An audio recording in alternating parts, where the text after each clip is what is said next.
Hello and welcome to Succeeding in B2B Commerce, the first of a series of four Adobe webinars brought to you by Magento. I might start the webinar with a little bit of a word from the sponsor. This webinar series is sponsored by Magento Commerce, which is part of the Adobe Experience Cloud. Magento is a leading commerce solution for merchants and brands across B2C and B2B industries. It boasts a strong portfolio of cloud-based omnichannel solutions that empower B2B merchants and others to successfully integrate digital and physical shopping experiences. Welcome everybody today. I might start by introducing my fabulous panel of speakers on this webinar. I'll start with myself. I'm not so fabulous, but I'll give it a go. I'm James Horne from the Managing Director of Balance Internet. We're a systems integrator and Adobe Gold partner, and we build e-commerce ecosystems and websites for B2B businesses. I've been in e-commerce for around 24 years, and a fun fact about myself is that I have three sons. They're all working from home at the moment, so if during the webinar a basketball hits me in the back of the head, that's what's going on there. I might throw to Brandon now, who's in the States. Well, hi, and thanks for having me, James. My name's Brandon Spear. I'm the CEO of a company called MSTS based here in Kansas City in the US. We're a payments provider, a payments platform for B2B customers. We operate in a white label fashion, so we provide services. We provide a technology platform that facilitates B2B payments as well as we do some of the lending activities. So I'm excited to be on the call with the rest of the group today. Fun fact from me, you can probably tell I don't have an American accent. I grew up in South Africa, moved to the States 14 years ago. I'll now hand it over to Mclean. Thanks, Brandon. Merline McGregor, General Manager of Practicology, a patent company. We're a global multi-channel consultancy, so we advise brands on how to accelerate product sales and awareness through all owned and earned channels. Since our acquisition 18 months ago by Patent in the US, we also buy and sell products in marketplaces, and we're a top 10 Amazon reseller globally. Fun fact about me, I had a character named after me by my friend Tim Ferguson when he wrote a YouTube series called Forget the Rules about 15 years ago. All right, over to Jeremy. Thanks, Mclean. That's an awesome fun fact. My name is Jeremy Krause. I'm the Chief Innovation and Disruption Officer at a company called Global Retail Brands. Global Retail Brands has a lot of businesses in its stable, but the largest one is House, which is Australia's largest specialty homewares retailer, and also we're the largest one in the Southern Hemisphere as well. And yeah, really excited by today's webinar. Fun fact, I'm up to about 50 push-ups every morning. So that's my record at the moment. And I've been pushing every morning since lockdown. So that's probably a little fun fact. My kids are trying to challenge me, but they're not getting close. So I'll pass over to Scott. Thank you very much, Jeremy. I'm the marketing manager here at LSC. We're a third generation family-owned business. We're established in 1926 here in Melbourne. I guess we specialise in bringing quality security products and services to the locksmithing and security installer market segments, as well as builders and architects, key cutters and hardware retail outlets.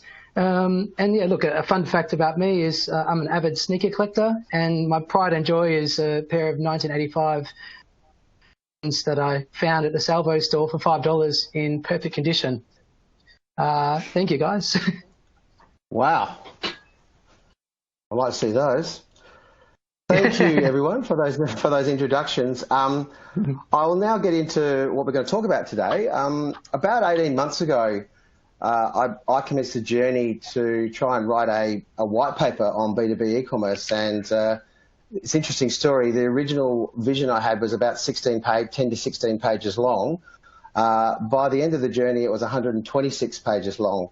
And I think that the journey from 16 to 126 pages tells you just how much needs to be thought about when you're looking at transforming a business in the B2B space. What we're going to try and do today is talk through some of the sections of that white paper and have some conversations with the guys on the panel who all have different levels of experience, expertise and perspectives, both from a merchant, vendor, service provider perspective, and try and dig into some of the areas that they see as really critical to successfully delivering B2B e-commerce.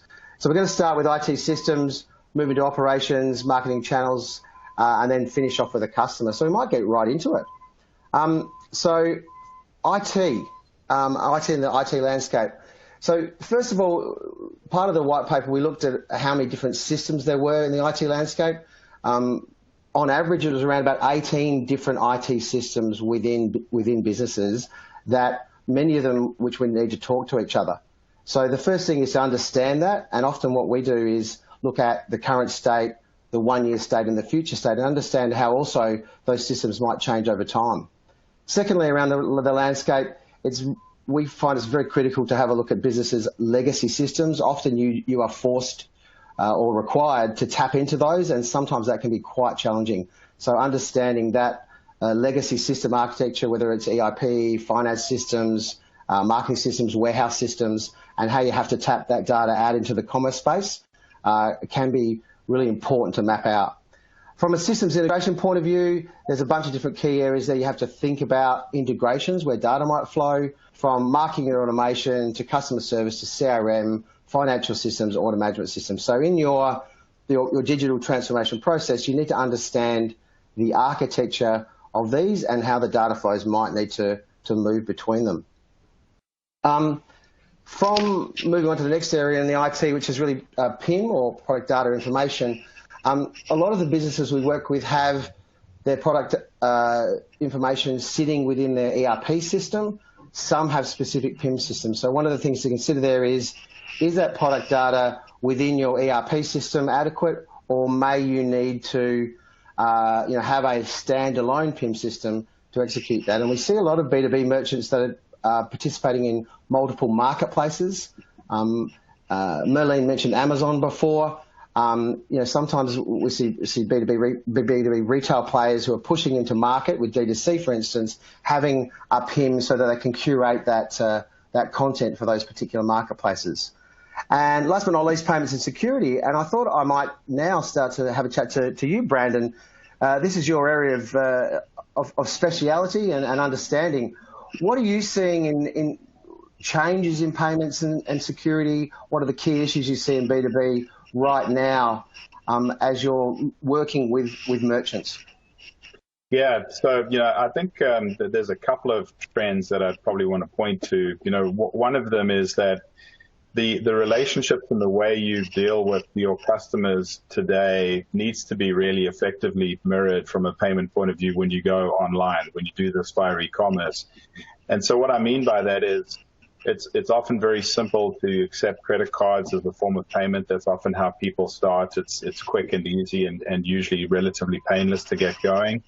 But it's also particularly important to understand how you can roll out other alternative forms of payment. And, it might be things like the typical pay on terms processes that you might have with your existing customers today.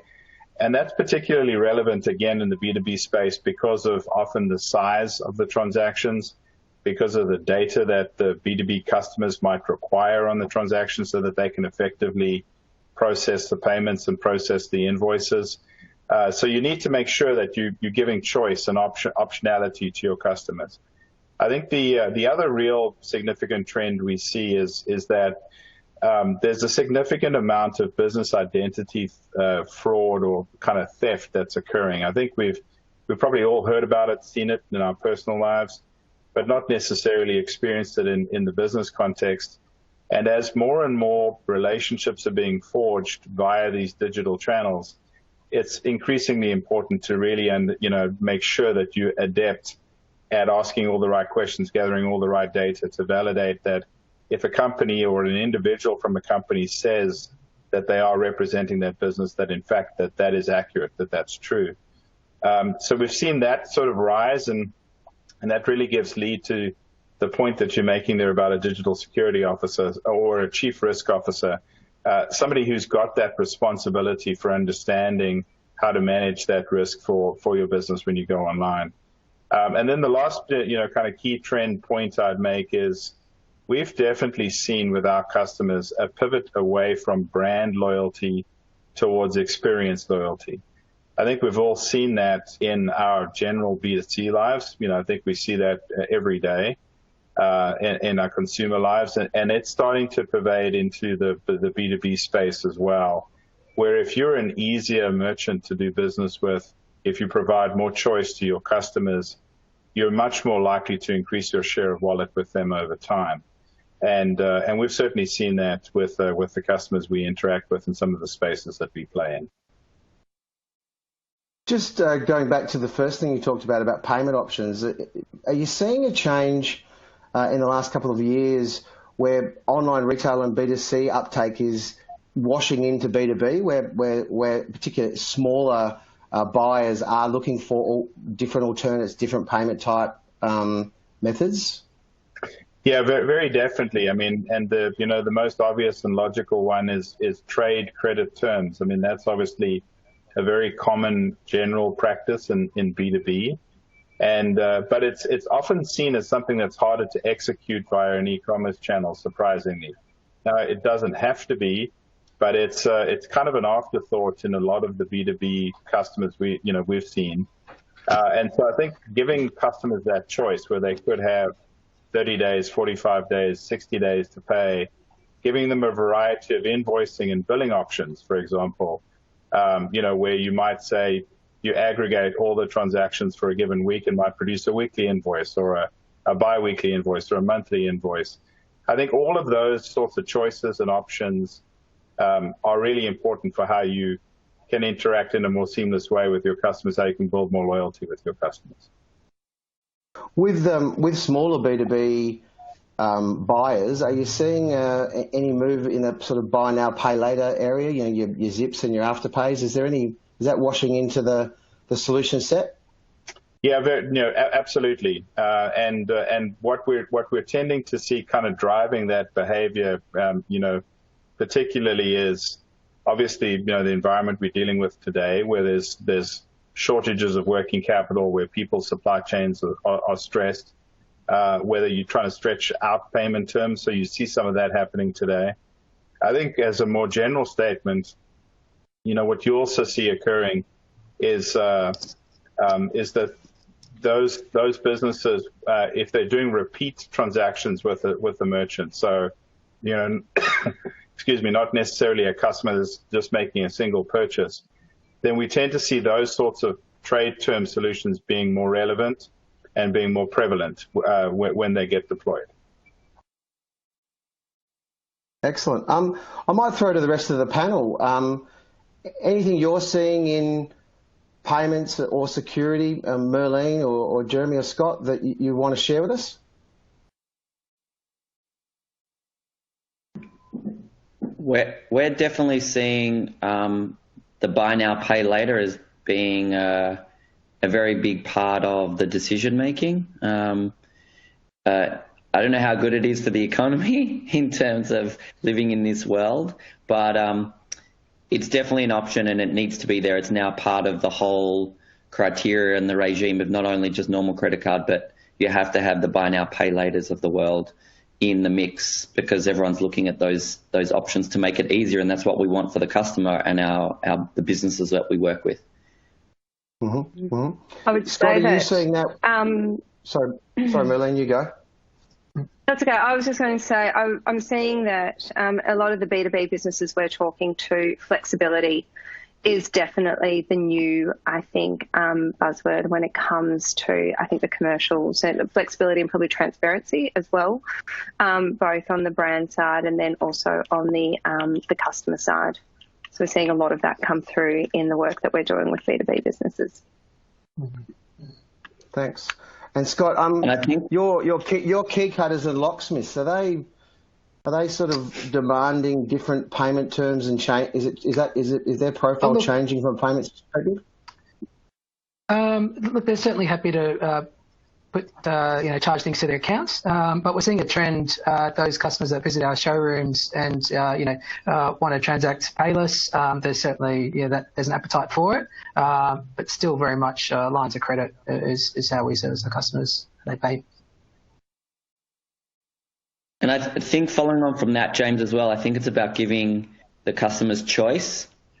I don't think we can run away from the buy now, pay later side of things. So the open pays of the world and Zip Pay and Afterpay, there's so many now. It's a whole new, it's just, I think like Mclean was saying, it's, the questions are being asked, so you have to have solutions in place for them.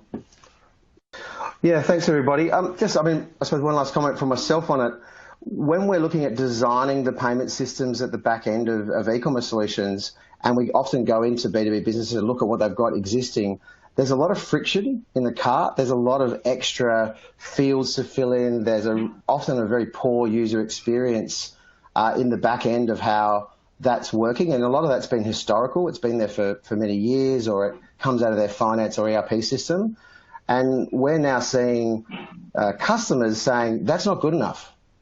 I know how I buy on eBay or Amazon or Etsy or online retail sites that are best of breed, and I want that same experience. So the last thing I would sort of talk about is just have a think about that friction and how you design that payment experience to make sure you maximise conversion and you deliver the best customer experience. All right. If it's okay, we might move on to operations.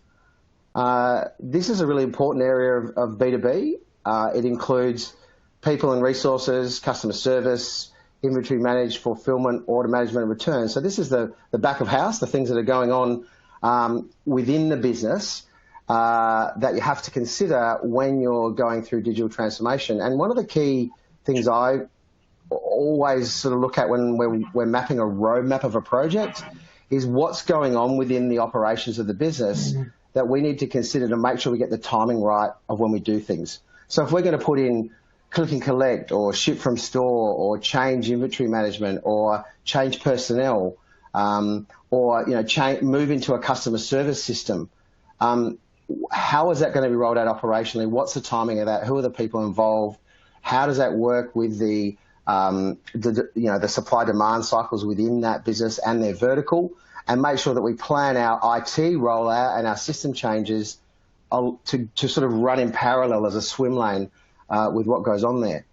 I thought I might throw to Mclean now. Mclean, you've over a number of years have had a merchant side and service provider side, did a lot in the people and resources. So I'd love to just hear from you about what are the key considerations around people and resources when going through digital transformation. Yeah, thanks, James. Organisational structure, I think, is something that sometimes is a bit of an afterthought, especially when it comes to digital transformation. You and I have worked both together on, I think, some implementations as well, and I think having the right people in the right place at the right time is of vital importance. I think, especially we're at the moment working with some quite large B2B businesses, quite traditional, I think, in nature, where the digital team consists of potentially one person at this point in time, and they're really having to think now about how they're actually going to scale. So thinking about, I think, your people, resources and your cross-functional teams is a really good starting point when you're also going on your digital transformation journey. And also bearing in mind that the people you need today to set up your strategy might not be the people you need tomorrow to actually operationalize and take your strategy into execution phase or operational phase. So there's a really big piece here that brands can think about and businesses can think about what they need from a third party, so what they can contract in and what they can bring in terms of the likes of consultants versus what they need to recruit for the long term to be able to grow and scale.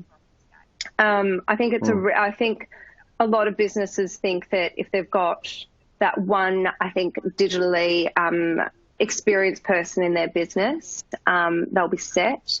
But quite often we find that you need a range of different skill sets and levels of experience in your business to actually bring that strategy into fruition as well. So we've got a bit of a model around that, and I think in the next couple of slides where we can show how businesses I'm going to can jump do to that. the slide. Yeah, why don't we jump to the slide and you can talk to that? Yeah, go for it. Yeah, so e-commerce. So I think a lot of the times, where and a lot of B2B businesses probably sit in the standalone phase right now, or dispersed phase. The standalone phase is when it's a bit of embryonic. I guess the digital piece is quite embryonic. When you go to dispersed, it means that more digital sales are starting to come through various channels, and so the business normally here realises that they need to do something about the digitisation of their business. This normally moves on to your traditional centre of excellence where you have a digital hub, and this is where a lot of, B2B businesses need to start sitting, in terms of actually building almost a team of digital experts. And then you move on to the multiple hub and spoke and the honeycomb effect, and this is really around digitisation of your entire business. And this normally consists of a number of different things or activities you can run through your business. It's through basically onboarding of people and what your digital practices are. It's every single person in the business, from the CEO having digital mentoring all the way down to your customer service team, all understanding how digital actually plays a role in enabling and accelerating a brand through channels. So this normally takes place over a number of years. And as I said, I think a lot of B2B businesses are at the dispersed phase, moving into the centre of excellence phase. Yeah, we're seeing a very similar thing, Mclean, and we're also seeing quite a challenge in planning to get the right people into the business at the right time. Some businesses are digitally transforming really quickly, and particularly in the last few months, we've seen a lot of businesses go through what I'm calling kind of a forced agility. They're actually having to change because digital has become a very critical channel, and they're struggling to have the right people in the right seats. And I think planning this up front and thinking this through is really important. I might throw to a couple of the merchants sitting on the panel now, and what are you guys going through as Scott or Jeremy?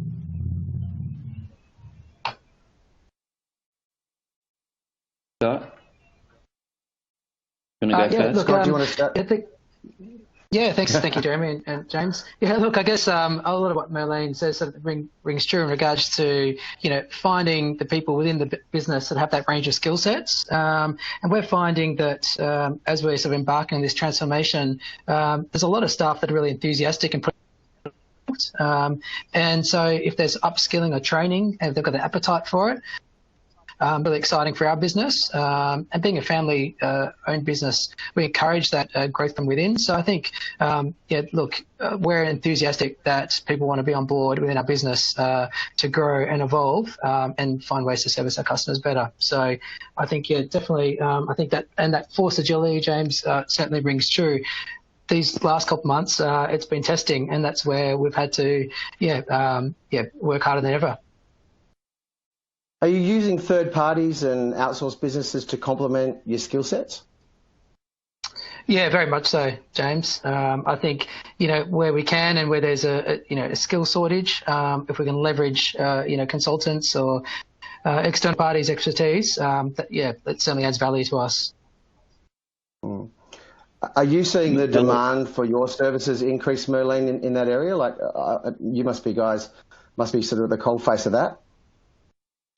Yeah, we are. We work a lot both in the B2B and the B2C space. B2B essentially has all of a sudden, I think, got woke during this COVID period.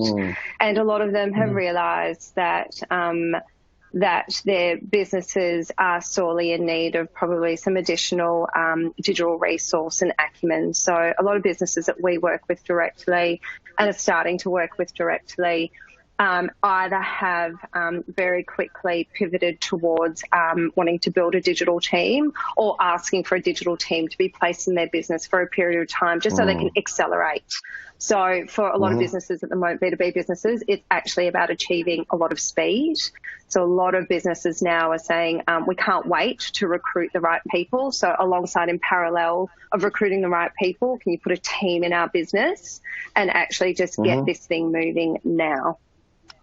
Fabulous. And that's Jeremy, I saw you had something to say. That's so true, Mclean, within our business. I love the model types you put up there as well. It's really typical of just, it's really nice to see how it's kind of structured there, where you can work towards that, you know, the center of excellence, I suppose. But within our business, it's definitely a resourcing thing. I think COVID has really sped that whole process of how do we find additional digital revenue streams where predominant retail or bricks and mortar was kind of the key part of success for the business. And it's like, okay, cool, this is going to be a new abnormal, we're calling it in our organization, where we're looking at where these additional revenue streams are coming from. How do we set it up for success? Not rush, but also rush. You know, it's kind of when we come out of it, what are the new online initiatives that we're creating with the right mindset as well? Because there is a certain mindset and cultural change I think we're also looking at within the business, so they understand it's not just a digital developer or a designer who puts up a portal, puts some products on there and some pricing, and then done, we'll send it to the world and we'll make lots of money. So I think it's very relevant what's kind of going on now, and it has sped up our whole need to create these additional revenue streams from an already strong manufacturing base that enables finding new audience and new target audience or demographics that we can appeal to, especially in the business-to-business world. Right. Brandon, did you have anything to add, mate? No, I think the team has really summarized as well. I mean, we've seen so much acceleration with existing customers and even some of our sales pipeline. Everyone is trying to pivot more of their volume to the online channel and trying to do it as quickly as they can. So nothing specific to add. We're seeing the same sort of trends. Great. Just I might move on to some other areas of operation around, people are obviously critical to all of this, but a couple of other things to consider might be, inventory management, fulfillment, and order management returns. And Mclean, I might throw back to you just to talk a little bit about, inventory and why that's really important, and how inventory management and real-time inventory can affect transformation in B2B. Yeah, thank you. So absolutely, inventory, if you don't have product in the right place, you can't sell it. And if you can't sell it, you can't make money. So it's really as basic as that. So having, I think, a platform that really enables you to have visibility once again of where your inventory is sitting, and also the ability to transfer stock around into the right channels if you're seeing demand or movement in particular channels is really vital, I think, for that to be able to accelerate your sales. So I think, once again, coming back to, I hate to use the buzzword agility, but being able to pivot and being able to create or meet demand where the consumer is wanting it, I think is really important. And you also don't want to overinvest in stock. So I think you're better off actually investing almost in a platform and a strategic way of thinking in terms of how to be able to quickly have transparency of where your inventory is sitting, and how to move it around is a better investment than just buying more product, because obviously product sitting in warehouses is dead stock until you can move it. Perfect.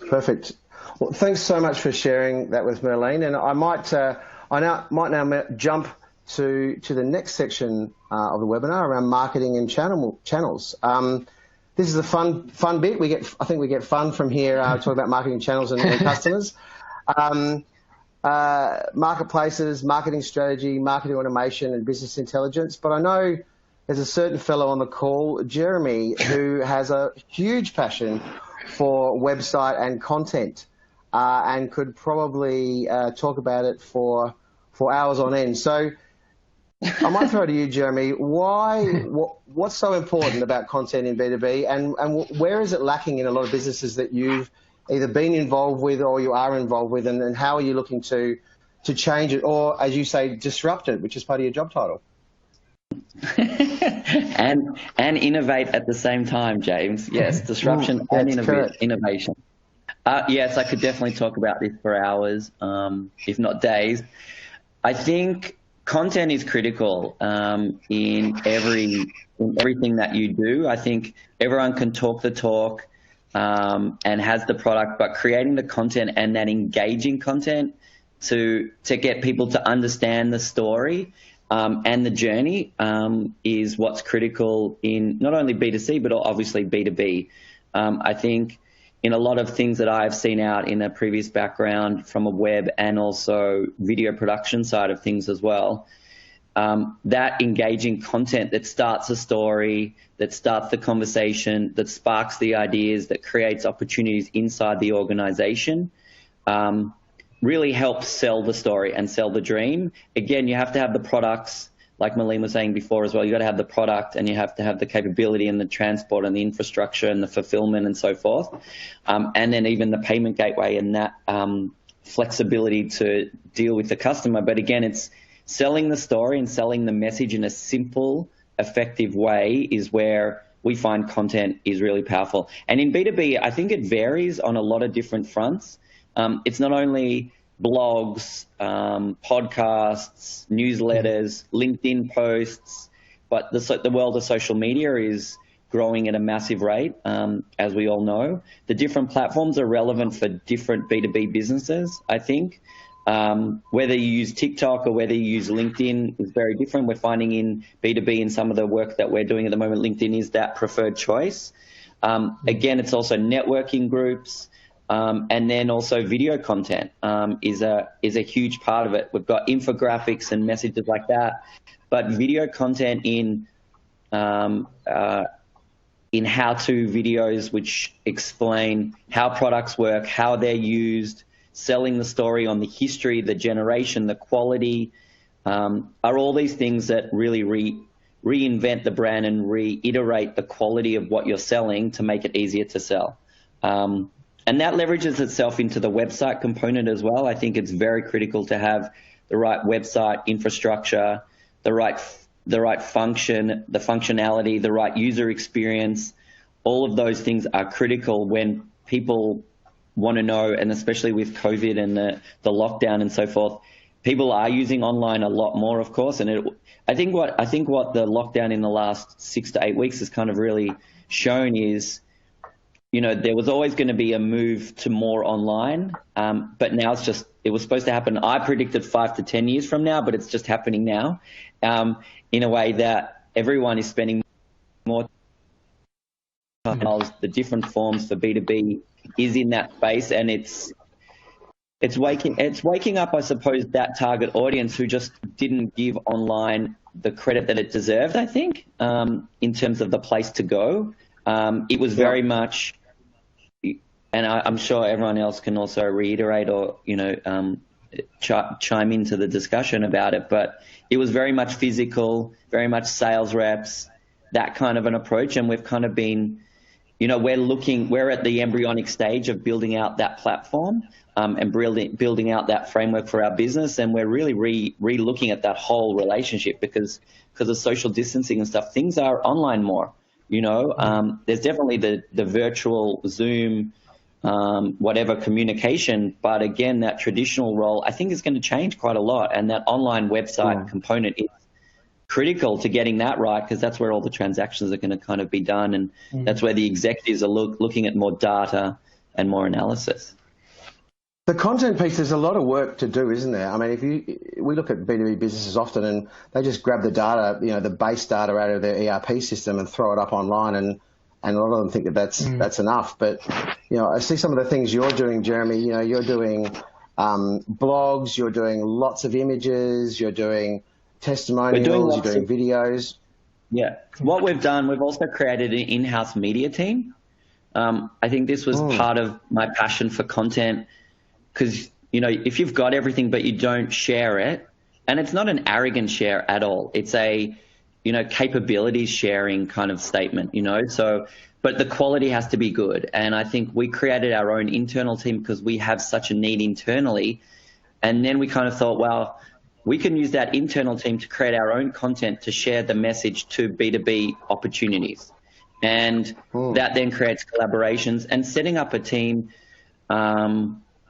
has been really exciting because we've managed to push the boundary in creating the right quality content to get the right message across without going through, rounds and rounds of changes from agency side of things. And we can control the conversation, I think, as well. And yeah, a lot of work goes into it. Is it what style? How long is it? For what form is it?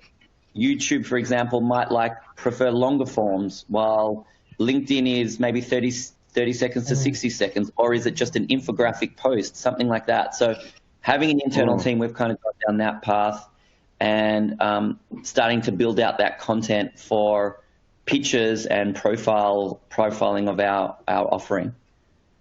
You've got something that you've shared with me, which we'd like to share with on the webinar. Do you want to talk us through the video we're about to play and just give us a bit of an intro as to its purpose and how it's used and how it's helping transform the B2B approach within your business?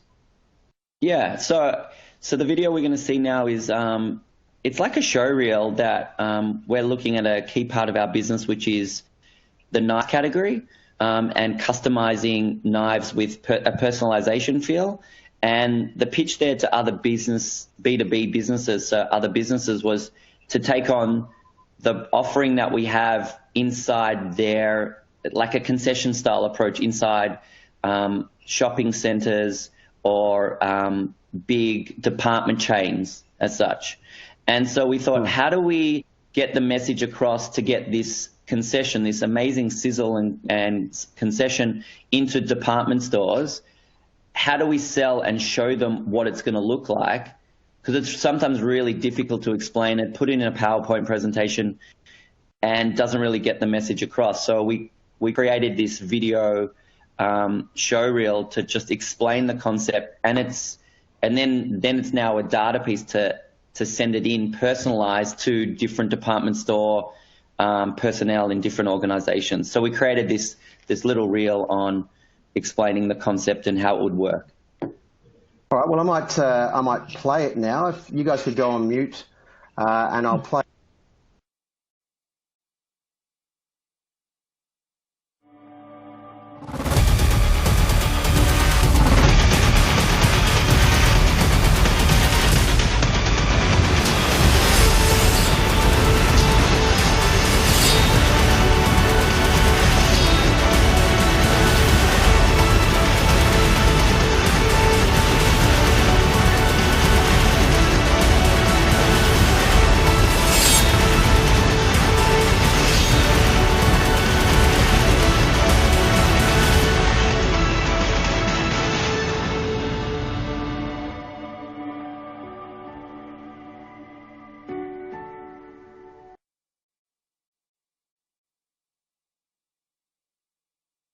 That's amazing. My kids were watching MasterChef last night, so very, very relevant. I don't want to let them see the products. So you're having to get a set of knives for each child, which would come with its dangers, I think.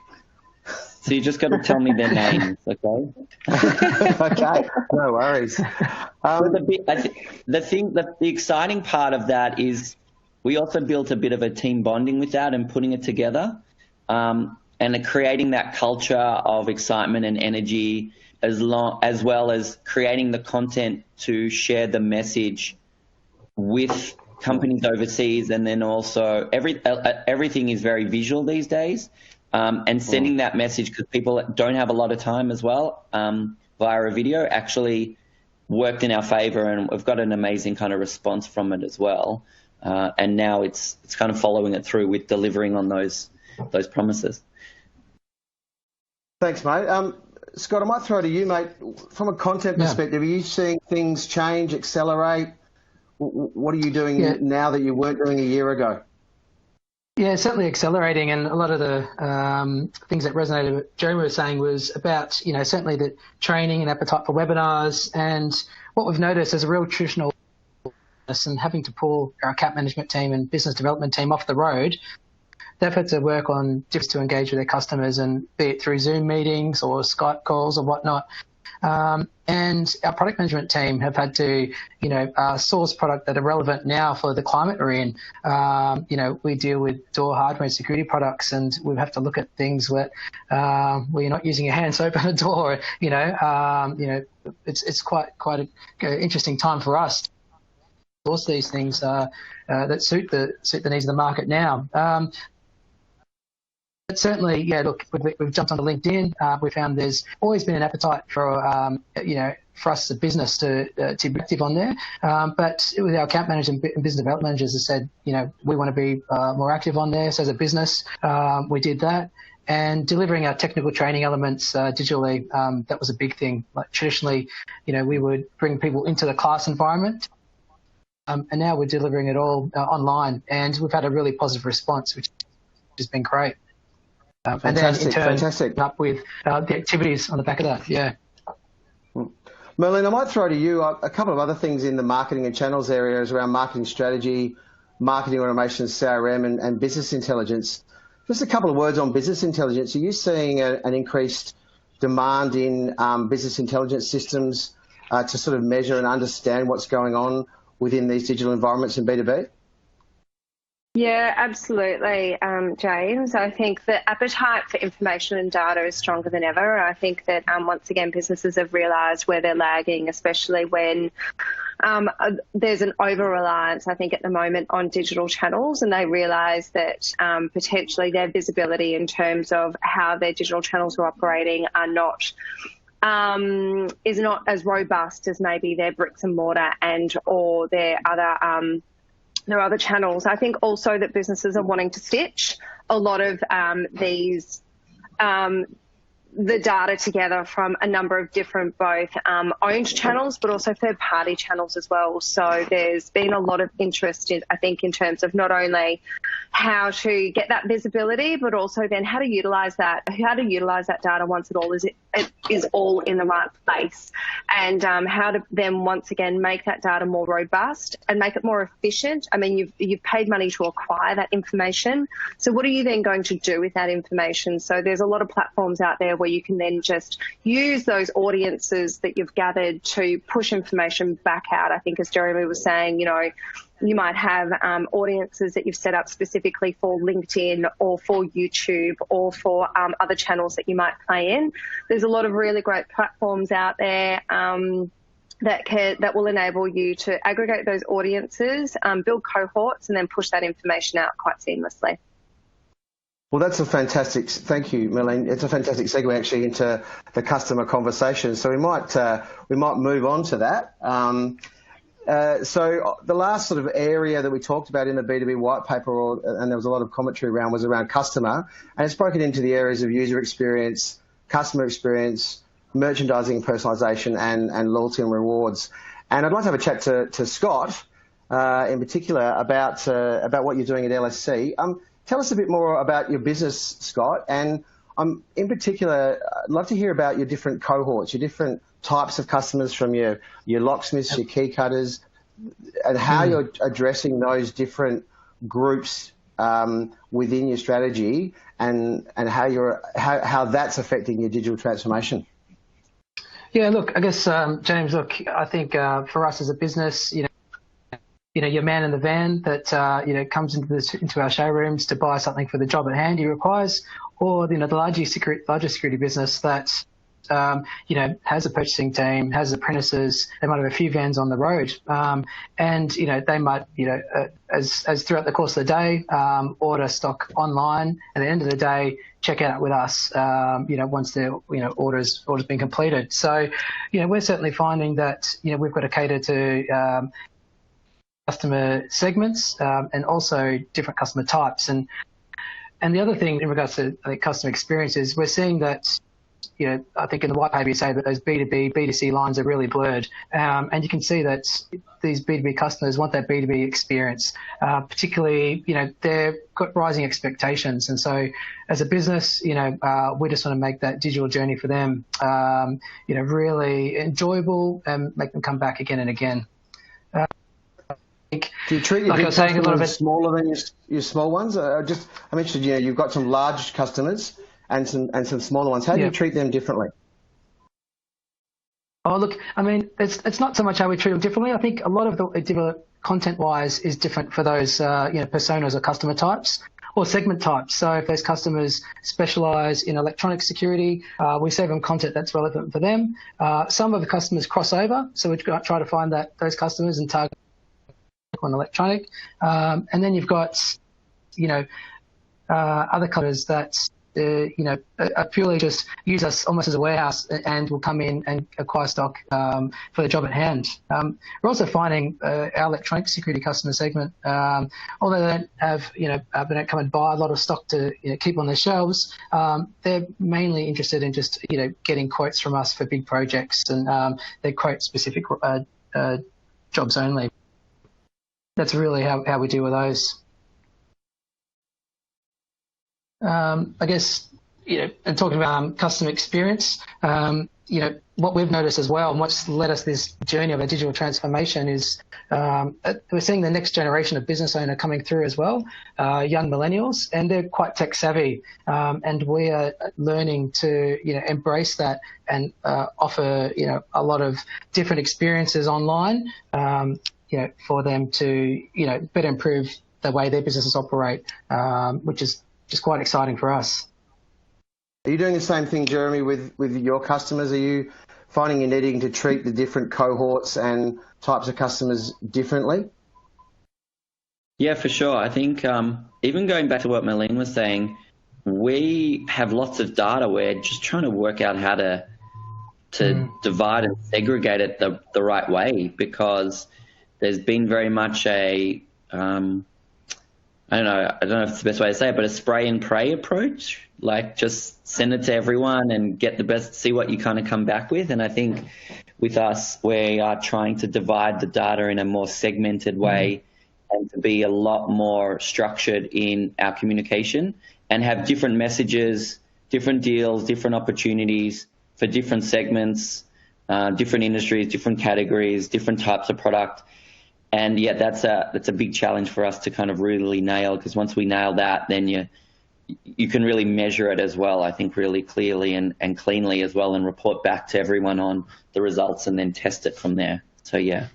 Brandon, so some customer life cycles are harder than others, aren't they? So you've got some, I think it can be quite difficult, especially, I mean, you deal with a lot of different segments and product types, but I think you've got some brands that, where their customers don't purchase that often from them, and then you've got some brands where they're purchasing on a weekly basis. So I think getting that data right and actually understanding what their journey is incredibly important.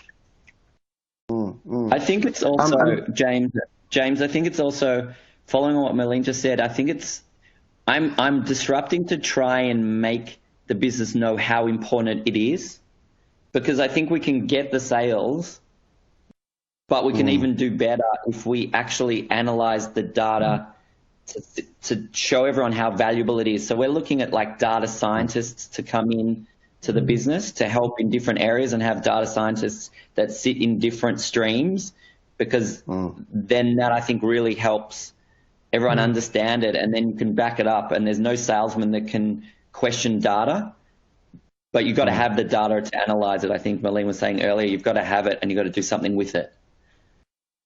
This area really excites me. What's happening in the area now in tech is the merchandising and personalization technologies. Things like Adobe Sensei are starting to come in and allow us to use tools off the shelf that will allow us to deliver personalized messages to individuals as they move through websites, as they log in, and we know their purchase history. There's that technology is evolving so quickly, and now it's available sort of off the shelf.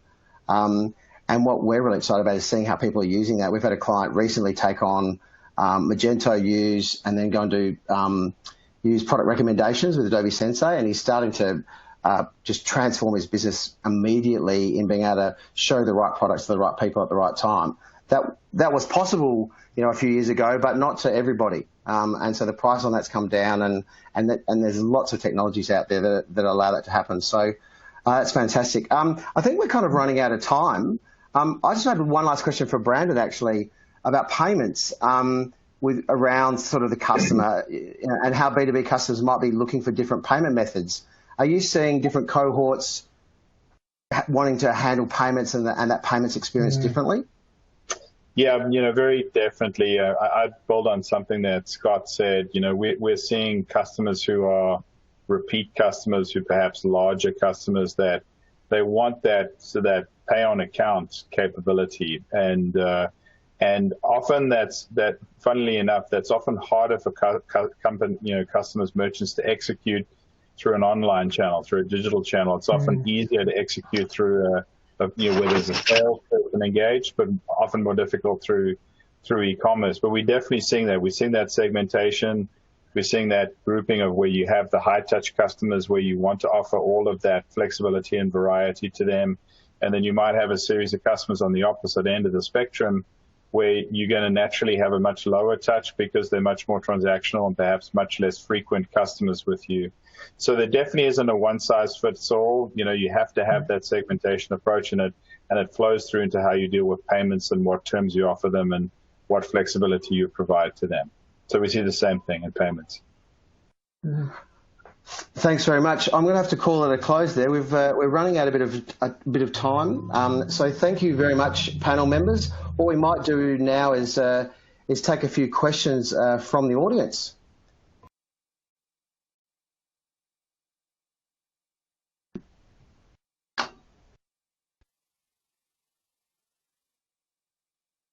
Hi guys, just into the Q&A session. We've got a few questions here from the webinar audience. The first one was for you, Merline, regarding what was one of the more important roles that are coming about within digital transformation B2B. What are the key internal roles that people are seeing, that you're seeing within businesses?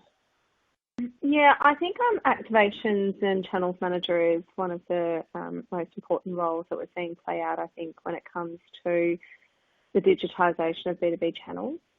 And this role is generally about how to activate, I think, the digital offering. And what we're seeing is this role generally has a number of different skill sets, jack of all trades and master of many. But often what we're really seeing is that e-commerce experience, so direct D2C e-commerce experience, is becoming more of a requirement in the B2B environment, and also understanding how to drive conversion and consumer experience, I think, in B2B land. So also being able to work with third-party channels, so not necessarily platforms that are your own. So that's what we're seeing a lot of, I think, in terms of when we're talking to the B2B brands that we work with, just where to find such a person or how to onboard somebody into a B2B environment. And are you finding those people are hard to find?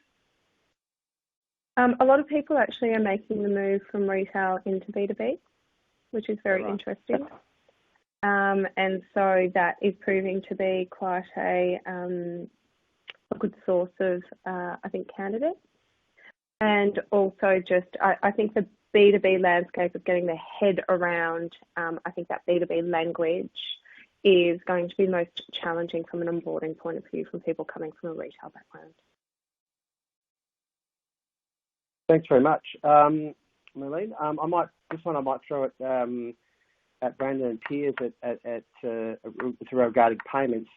And this is about the buyers are all different. There's lots of different buyers in a potential selling process, and how you might get how you work on getting alignment with all those different individuals and stakeholders involved in that selling process. Do you want to cover that one? Yeah, thanks, James. I'll try and cover for Brandon. Certainly we are seeing very different requirements from buying organisations, whether that's a need to manage their budgets or different types of purchase controls, or that they want the data fed directly into their ERP or procurement platform. So being able to cater for those variety of different purchasing requirements, reducing the friction in that buying experience across the buyer's organisation, and ultimately enabling and a much deeper and hopefully a much larger share of wallet is really important. So being able to cater for that variety of purchasing requirements is vital. Thank you. I've got one here for you, Scott, just around loyalty and rewards, just how you guys might be using loyalty and rewards in your business and as part of your B2B digital transformation strategy. What are you doing in loyalty and rewards, and what are you, I suppose, planning to do in loyalty and rewards? Yeah, thanks, James. I guess, look, for LSC as a business, looking at incentives, other than sales, certainly providing, training and events, and even just, making resources available for our customers to access that'll help them in their business, and online product demonstrations, for example, as well. We're a real traditional face-to-face business, so we like to get in front of our customers. And then there's other co-marketing support that we offer as well, whether it be point of sale support for those that have a store presence, some collateral that they might pass on to their end users or their customers, whether it be printing brochures from our site, for example. They're just some of the things that we do as a business to have customers return to us with those type of offerings. Fantastic. And now one for you, Jeremy, around video. I think there's a fair few people quite impressed with your video. The question is just what other things are you doing with video or plan to do with video in B2B that can help the digital transformation experience and help increase sales through the use of that medium? Yeah, so we're looking at a lot of how-to videos, how to use products, lifestyle video as well, and imagery to show how the products can be used in different settings. And also we're doing a lot of training as well. So a lot of really exciting short, long-form training material for not only the people internally, but then also for customers who might buy in bulk for their own internal teams on how to use a knife, or how to use a cook set, or how to use boards, or how to use some gadgets. Sometimes it's always easier to see it in video format so that they can use it more efficiently in their internal businesses. Thank you. And this is one for all of us. Do we think there's a limit to the size of the purchase in dollar value, preventing the use and relevancy of e-commerce for B2B? I might start with you, Piers, on that one. So it's about the size of the dollar value of the purchase limiting relevance of e-commerce in B2B. I'll have a crack at that as well, but Piers, I might start with you, mate. Yeah, thanks. Certainly, ultimately, it's down to the purchase controls or the procurement rules in the organisation and the comfort levels around, I guess, the size of transaction. We certainly see very significant volumes through e-commerce, so high frequency of spend of smaller amounts. So $20 million a month would not be unheard of. So it's definitely possible, but obviously it's down to the buying habits of the buying companies. Yeah, I might just add a comment on that too. I mean, we've seen huge dollar values. In fact, the other week I was just talking about a particular client who's got $25,000 average order value through its B2B e-commerce gateway. So I don't see any restriction really. It just depends on the payment types and then how they're set up with the different customer groups. Does anyone else on the panel want to comment or have a view on that? Yeah, look, James, in regards to that, for us, certainly where there's really technical product that might be of a high price range, whether it be some sort of machinery or a solution, that's where, it might not lend itself well to that sort of, purchased online experience. That's where, our account manager might be involved. But certainly, yeah, we've seen large volume online transactions of, a range of products. But I think where they're technical, that's where our account managers, step in or the branches to support that customer in that decision process. All right. I've just been given the warning bell for 1 minute to go. So I thought I might just spend the last few seconds thanking my panel members, my fellow panel members, for their time today, and also thanking everyone who's dialed in, who's on the webinar, for your time as well and listening in. I know there's another few webinars coming out in this series on B2B, so watch out for those in your inbox, and we'll get them going. Thank you everyone for your time, and I think we'll call it a day and see you next time. Cheers. Thanks heaps, guys. Thanks everyone. Bye everybody. Bye. Bye.